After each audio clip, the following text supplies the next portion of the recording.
আমি না সত্যিই ভাবিনি এই ভিডিওটা বানাবো, বাট অনেকের পার্সোনাল অ্যাটাক আমার অনেক গায়ে লেগেছে। এবং এমন না যে তারা একবার বলে চুপ করে গেছে, তারা ক্রমাগত পার্সোনাল অ্যাটাক করেই যাচ্ছে। তো এই ভিডিওটা শুধুমাত্র তাদের জন্য।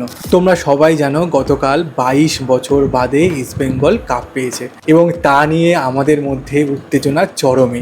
22 বছর পরে আজ ভারত সেরা ইস্টবেঙ্গল আমাদের ক্লাবের টেন্টে কাপ ঢুকেছে। এর থেকে বড় খুশি আমাদের কি হতে পারে? কিন্তু তা নিয়ে কিছু আমি কিন্তু বারবার মেনশন করছি, কিছু মোহনবাগানীদের অনেক সমস্যা। প্রথম কথায় আসি, অনেকে বলছে সান্ত্বনা পুরস্কার, অনেকে বলছে আরে সেম পয়েন্ট তো, আবার অনেকে তো বলছে ভাই খেলা তো অর্ধেক হয়েছে, এখন তো হাফ খেলা বাকি।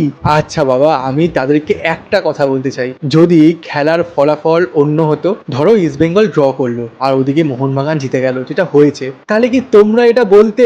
তোমরা তো তখন অন্য সুরেই কথা বলতে, আর আমরা যেই বেদনা নিয়েছিলাম সেই বেদনা নিয়েই থাকতাম। আরে বাবা, একটা ক্লাব জিতেছে এবং বাংলায় ট্রফি এসছে, এর থেকে আর বড় গৌরব কি হতে পারে ভাই? আর সব থেকে বড় কথা, আমরা তো কখনো তোমাদেরকে এরকম বলি না। যাই হোক, পরের বার তোমরা আরো ভালো খেলো। আমি চাই দুখানা দলই ভালো খেলুক, তাহলেই তো জমবে। তবে তোমাদের কাছে একটাই রিকোয়েস্ট, পরের বার জিতলে ট্রফিটা তোমাদের টেন্টেই রেখো, প্লিজ দিও না অন্য কাউকে, ভাল লাগে না দেখতে, শোভা পায় না। যাই হোক, ইস্টবেঙ্গল মোহনবাগান এভাবেই সারা জীবন যুদ্ধে মেতে থাকুক। যুদ্ধটা 90 মিনিটের, তার বাইরে যেন না হয়। আমরা কিন্তু সবাই এক, আমাদের সবার পরিচয় আমরা বাঙালি। রাগ করো না।